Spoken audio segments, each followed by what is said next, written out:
Olá! Esse é um vídeo sobre as operações unitárias de umidificação e desumidificação, que trará temas como o conceito dessas operações, alguns dos principais equipamentos utilizados, os cálculos mais usados e algumas aplicações industriais.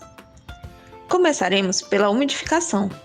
Ela consiste na passagem de vapor para a corrente gasosa através do contato com um líquido quente. A desumidificação, por outro lado, retira o vapor da fase gasosa pelo contato com um líquido de menor temperatura. Vamos entender melhor como isso funciona? Na umidificação, o ar seco e frio entra em contato com um líquido quente. Esse líquido é resfriado e libera vapor para o ar, que se aquece, e, por estar com vapor, torna-se um ar úmido. Na desumidificação, ocorre o contrário. O ar úmido e quente entra em contato com um líquido frio, fazendo com que o vapor presente no gás condense, aquecendo o líquido e liberando ar seco resfriado. Veremos agora alguns equipamentos responsáveis por essas operações. O primeiro é a câmara de nebulização, que é a forma mais simples de umidificador. Por isso, opera em pequena escala. O líquido é liberado na forma de uma névoa grossa na corrente gasosa, umidificando o local. Comumente, encontra-se esse equipamento em estufas. Ainda na área da umidificação, temos o equipamento mais utilizado nessa operação, que é a torre de resfriamento. Ela é utilizada para resfriar água industrial, pois em muitos processos o calor gerado precisa ser dissipado e o fluido de resfriamento normalmente é a água. E, para viabilizar o uso dessa água em outra etapa do processo, usa-se essas torres. A água quente entra no topo e é gotejada por bocais até chegar em um coletor na base da torre.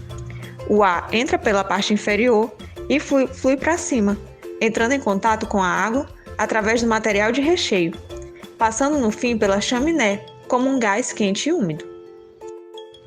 Por outro lado, temos a torre de desumidificação, que funciona basicamente como o inverso de uma torre de resfriamento.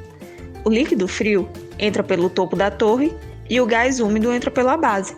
Eles entram em contato pelo recheio da torre e o gás seco é liberado por cima, podendo ser reaquecido se for o desejo do operador. Já a forma mais comum de desumidificador faz uso de serpentinas. Dentro delas passa um líquido frio. Quando o gás úmido entra em contato com as serpentinas frias, o vapor presente nele condensa, formando um líquido e liberando ar seco e frio. Veremos agora alguns cálculos utilizados no estudo dessas operações. Este é um esquema da transferência de calor e umidade na umidificação e na desumidificação.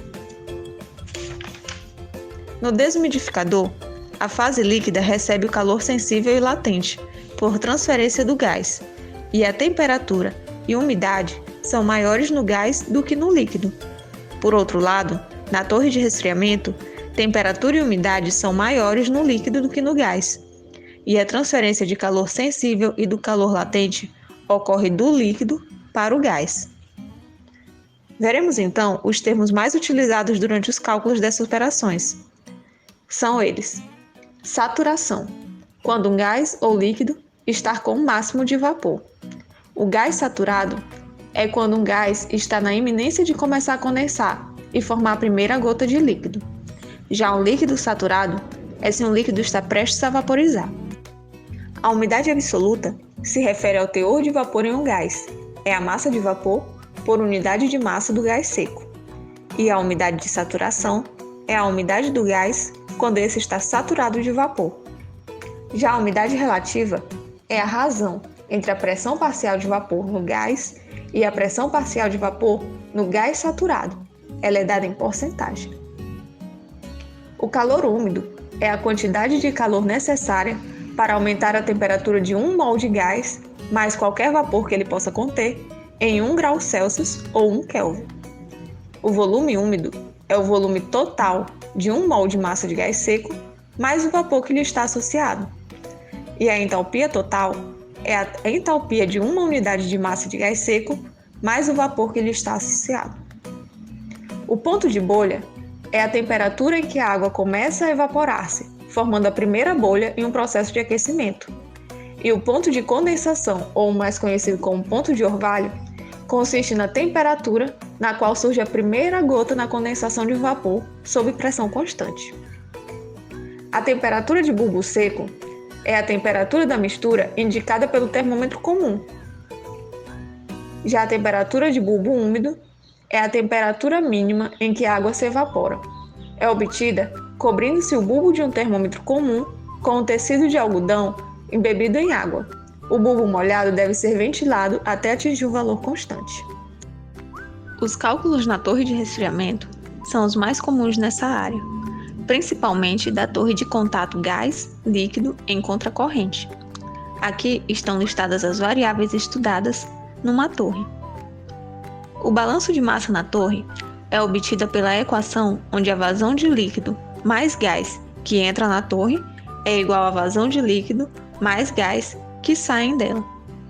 No balanço de energia, a variação de entalpia mais a variação de energia cinética e potencial é igual ao calor menos a umidade.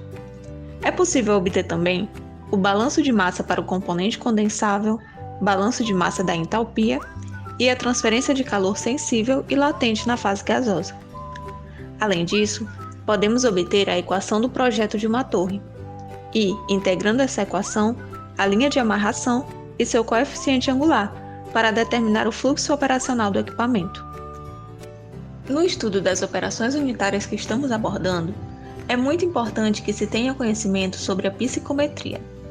Ela é o estudo das propriedades da mistura de ar seco mais vapor, e estuda-se essas propriedades por meio de tabelas e diagramas.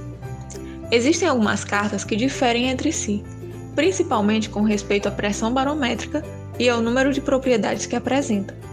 Para o maior entendimento de como funciona uma carta psicométrica e conhecer as propriedades intrínsecas a ela, será disponibilizado também o vídeo sobre psicometria. Agora, veremos as aplicações das operações que estamos conhecendo nesse vídeo. A umidificação de ambientes é muito utilizada em casas ou ambientes de trabalho mesmo, e, além de gerar um conforto térmico, também atua na prevenção de doenças respiratórias. Além disso, é amplamente utilizada nas indústrias alimentícias, tendo capacidade de diminuir a quantidade de poeira em suspensão e a proliferação de odores, o que diminui a contaminação dos alimentos.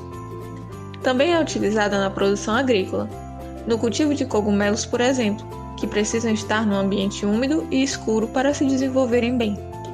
E, na indústria farmacêutica, também é utilizado de forma bastante rigorosa. Alguns comprimidos podem ter seu revestimento prejudicado por conta do ar seco, por exemplo.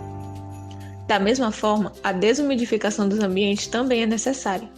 Em laboratórios e hospitais, por exemplo, é preciso um ambiente desumidificado para evitar a proliferação de micro-organismos. Por esse mesmo motivo, é usado também em câmaras frigoríficas e na indústria farmacêutica, que deve ter um ambiente sempre controlado, para que os medicamentos não sofram nenhuma alteração que possa ser prejudicial à saúde. É usado também em bibliotecas, para conservar os livros, evitando que surja mofo entre eles. Nos processos industriais, a umidificação é mais usada na recuperação da água industrial, utilizando torres de resfriamento.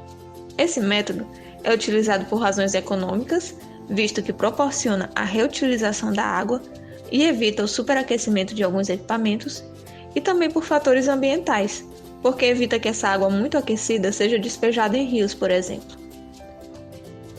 Esse foi um pequeno vídeo sobre as operações de umidificação e desumidificação, que apresentou o conceito dessas operações, alguns cálculos utilizados, equipamentos e aplicações.